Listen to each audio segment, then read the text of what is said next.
A escola está trabalhando desde o início de 2008 nas regiões dos mananciais do Billings e do Guaripiranga, em parceria com o SEDEP, com ênfase específica na fiscalização dos recursos sendo aplicados nas obras do PAC. O trabalho se iniciou de uma maneira muito diferente dos trabalhos normais, com o encontro entre a escola e organizações populares da Zona Sul de São Paulo e com apoio de promotores que atuam na Zona Sul. Silvia, conta para nós um pouco como que começou este trabalho.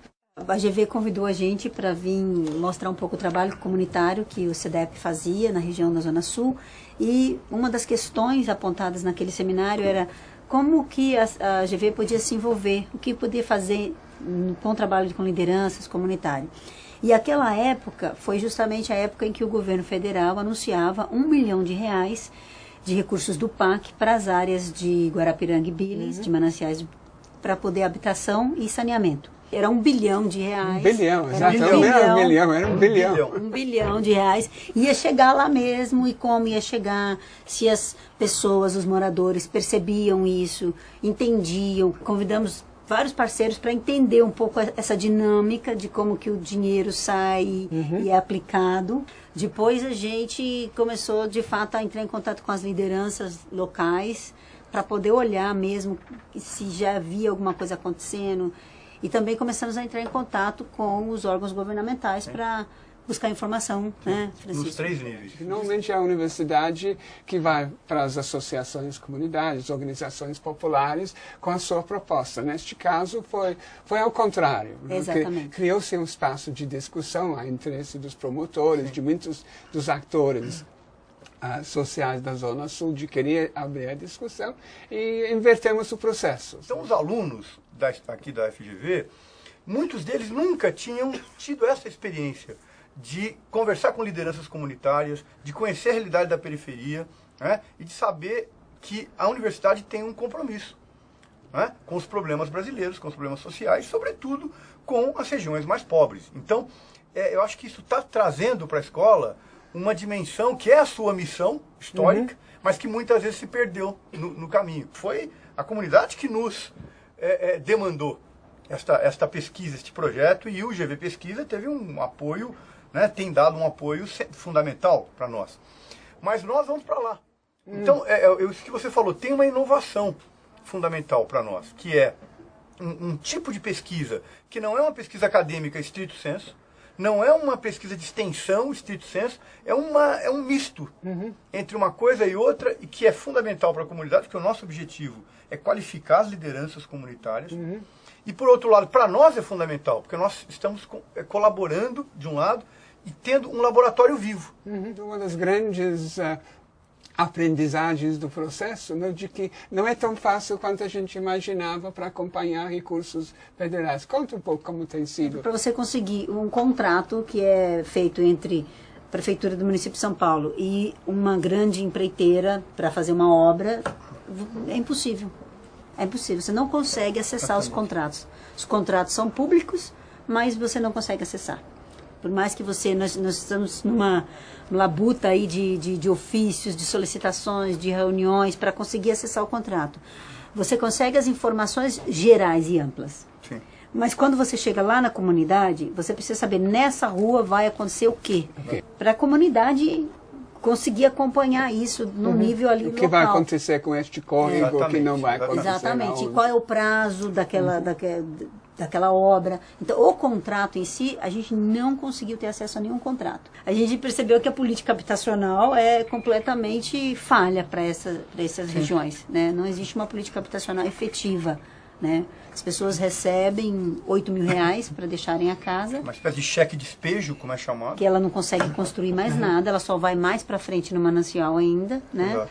Ou então ela muitas vezes é criminalizada por estar morando em área de manancial e aí ela está fora do programa habitacional. Criminalizada literalmente. Acho que é importante dizer isso. Quer dizer, a prefeitura chega na casa de uma pessoa e diz: você está numa área irregular, embora ela more lá há 30, 40 anos, né? E você está cometendo um crime ambiental. E daqui uma semana vem o trator que vai passar em cima da sua casa, você toma um cheque de R$5 mil, R$8 mil e tchau. E se você quiser ficar aqui, a polícia vem te prender, porque você está numa área irregular. Então, é uma antipolítica social. Antipolítica. Francisco, o que tem sido, acho que para você e para os professores aqui da escola, os impactos maiores deste projeto? Do ponto de vista teórico, né, nós falamos muito de 88 para cá, que o Brasil entrou numa nova era democrática, não é isso? A Constituição de 88, ela tem vários mecanismos importantes de accountability. No entanto, quando nós chegamos no mundo real, que o mundo real é chegar na rua de uma pessoa, na casa de uma pessoa, que pode ser destruída a qualquer momento e não tem informação. Quer dizer, nós estamos falando de R$1 bilhão. Quer dizer, é dinheiro empenhado, é dinheiro público, contrato público, e nós, que queremos saber o dinheiro público do contrato público, chegamos numa barreira intransponível. Nós fomos em diversos órgãos da prefeitura, diversos órgãos do Estado e do governo federal. Para ser justo, apenas o Ministério das Cidades teve conosco uma relação mais receptiva. Só que, como disse a Silvia, informações muito genéricas, né? Em que não resolvia aquela situação específica daquelas pessoas, que era, quando que a minha casa é a minha casa, em primeiro lugar? Ninguém sabe. Não basta você dizer que tem uma boa lei. Você tem que ter mecanismos concretos. Então, este gap entre a lei e o mundo real continua muito grande. O que tem sido para as lideranças comunitárias, que tem sido para eles esta experiência de trabalhar mais horizontalmente com as universidades? Muitas das lideranças mais simples, mais comuns, existe essa coisa da desvalorização. Então tem um setor aí que não é consciente, mas que a universidade estando junto, as lideranças se sentem mais valorizadas. E tem a coisa das pessoas colocarem expectativa também, né? Então, olha, agora nós vamos conseguir, afinal de contas, a universidade está com a gente. E as pessoas estão aprendendo, né, com essa relação. E tem sido muito interessante, porque geralmente as lideranças mais simples lá, elas não estão... não tem esse acesso à universidade, né? Universidade de qualidade, então, mais difícil ainda. E os professores? Como que tem sido o impacto neles, acho? A gente tem um grupo de professores muito sensível a essas questões. E, na verdade, mais do que isso, né, a gente tem um grupo de professores e alunos que precisam deste espaço. Acho que nós precisamos abrir vários desses espaços. Que é um espaço, digamos assim, em que a universidade vai para a rua. E a produção teórica fica mais enraizada na realidade. Exatamente, né? Esse é o ponto. Hoje as minhas aulas são mais qualificadas por causa desse projeto. Nós fomos até Brasília, fomos no Ministério da Cidade, fomos no Congresso Nacional, no Congresso, fomos na Presidência da República. No momento que nós mostramos a foto, causou outro impacto nas pessoas que estavam dentro do gabinete, não foi? Sim. As pessoas não tinham nem o que dizer, porque de fato elas viram aquilo que a gente estava vendo. Nós somos os olhos dela, vamos dizer assim. Algo interessante é trazer pessoas dos governos para a região. Então, por exemplo, nós temos contato com a Defensoria Pública. Os defensores públicos, nós temos que render uma homenagem a eles, porque eles têm sido parceiros.